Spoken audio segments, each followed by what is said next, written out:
Je suis sur le mensuel et j'en suis bien heureux.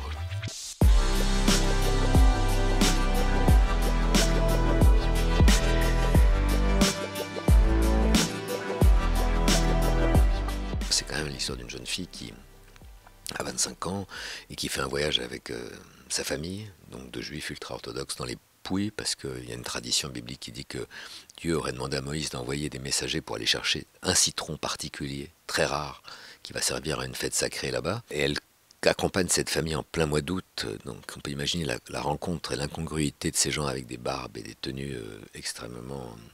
voilà, dans ce lieu d'été majestueux. Mais elle y va sachant qu'elle a perdu la foi et elle tente et elle va s'arracher, elle va tenter en tout cas de s'arracher à ce monde. Et là, elle va faire la connaissance d'un agriculteur, celui qui a repris la propriété de l'exploitation de son père, et qui lui aussi, qui a repris quelque chose qui est un poids pour lui, un emprisonnement, parce qu'il était destiné à autre chose. C'était un artiste en réalité, mais qui a tout de différent avec elle. La religion, l'âge, la tradition, la langue, l'éducation, le regard aussi sur le monde. Tous les deux, l'un avec l'autre, l'un grâce à l'autre, l'un en miroir de l'autre, vont tenter ensemble de s'arracher à ce qui est ce qui coûte, ce qui demande du courage, c'est-à-dire s'arracher à ce qui pèse trop dans votre vie, et pour peut-être à un moment devenir soi-même, quoi. C'est ça que la question pose, c'est comment arrive-t-on à un moment à accepter que rien n'est parfait, rien n'est peut-être même bien, mais en tout cas tout ressemble à ce qu'on a envie d'être à ce moment-là.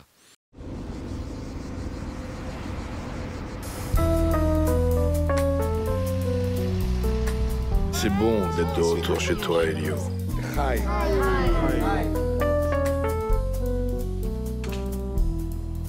Entrez.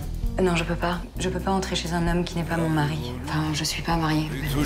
Quand le personnage de Lou Delage dans mon film arrive à un moment où elle ne peut pas faire autrement que de s'arracher à cette famille parce qu'elle est trop lourde, cette jeune fille qui est issue du monde ultra-orthodoxe souffre et est écrasée par le poids du devoir.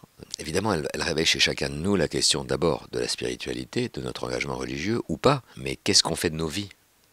Qu'est-ce qu'on fait de nos vies? Est-ce qu'on s'est posé les bonnes questions? Est-ce qu'on n'est pas encore, au moment où on regarde le film, esclave de choix qu'on n'a pas fait, qu'on n'a pas osé faire, qu'on n'a pas voulu faire? C'était très difficile. Il faut beaucoup de courage à un moment pour s'arracher à ce qui nous a fabriqués. Et sans savoir d'ailleurs où on va. Je fais dire au personnage d'Elio, donc qui est joué par Ricardo Scamacho, je lui fais citer Camus à un moment quand il dit être différent, c'est peut-être simplement avoir le courage d'être soi-même. C'est pas facile d'être soi-même.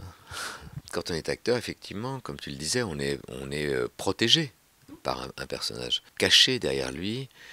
Et par sa voix, par les situations dans lesquelles on plonge le personnage, on dit quelque chose. Mais là, j'ai fait parler de tous les personnages. En fait, je suis à travers un peu tous ces personnages, même les plus petits, ils me racontent. Il y a quelque chose de très intime. Bien sûr que c'est pas...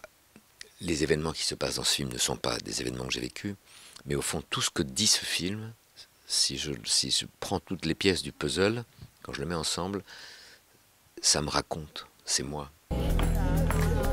Ici, on dit que c'est comme de petites fées dans l'air. Vous croyez aux fées? Vous croyez bien en Dieu. C'était pas à moi de gérer cette terre. Il faut être un peu crétin. Crétin, non. Juste esclave. Je me sens si loin d'eux. Chaque prière me brûle la bouche. J'admire la rigueur de votre monde. Vous avez aucune idée de ce que c'est, mon monde. À quoi tu joues, Esther? J'étais où? D'abord, j'ai pas voulu rendre manichéens et caricaturaux les personnages, et le personnage du père, du rabbin. Je voulais pas que ce soit une espèce de geôlier, de bourreau. Non, je voulais au contraire que le message qu'il donne soit beau à entendre, fasse réfléchir et fasse comprendre combien cette fille ne se décroche pas d'une famille imbécile ou médiocre ou violente. Non, elle se décroche de quelque chose qui ne lui correspond plus. Mais est-ce qu'elle a bien fait ou pas? Est-ce qu'elle fait bien ou pas? Le risque qu'elle prend est-il juste ou pas? On fait souvent des choix Est-ce qu'on fait les bons? On ne le sait pas, mais elle doit. Elle ne peut plus faire autrement. Mais elle aime son père. Et d'une certaine manière, je dis qu'elle a perdu la foi au début du film. Mais est-ce qu'elle dit la vérité? C'est pas sûr. Elle a peut-être pas perdu la foi. Elle a perdu la conviction que répéter jour après jour, du matin jusqu'au soir, ses prières, de suivre ce code de la route religieux, elle ne le supporte plus. C'est le dogme qu'elle rejette. Sa foi est emprisonnée dans un petit périmètre qui est délimité par ce dogme, et elle n'en veut plus. Finalement, vers qui elle se tourne pour lui demander de l'aider à sortir de ça? Vers Dieu. Elle demande à Dieu de le libérer de libérer de lui-même. Elle a été fabriquée comme ça, elle est née comme ça, elle a grandi avec ça. Donc, en fait, le seul interlocuteur possible qu'elle ait eu jusqu'à présent, qu'il ait entendu, c'est lui. C'est quand même terrible et paradoxal. Quelqu'un qui ne lui a jamais répondu, mais qu'elle a fait vivre, qu'elle a encouragé, qu'elle a rêvé, qu'elle a fantasmé, qui a été tout et son contraire. Elle a besoin d'aller vers sa vérité qui n'est pas la vérité imposée par le dogme religieux. Et il est lourd, le dogme, il pèse très lourd.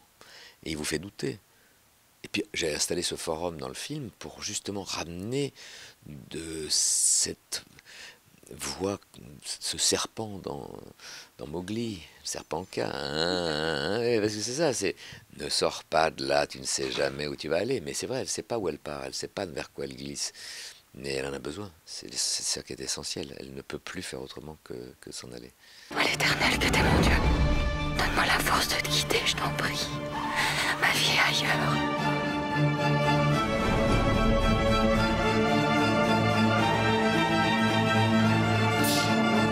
Je ne connais rien de ce monde, mais je peux plus revenir en arrière.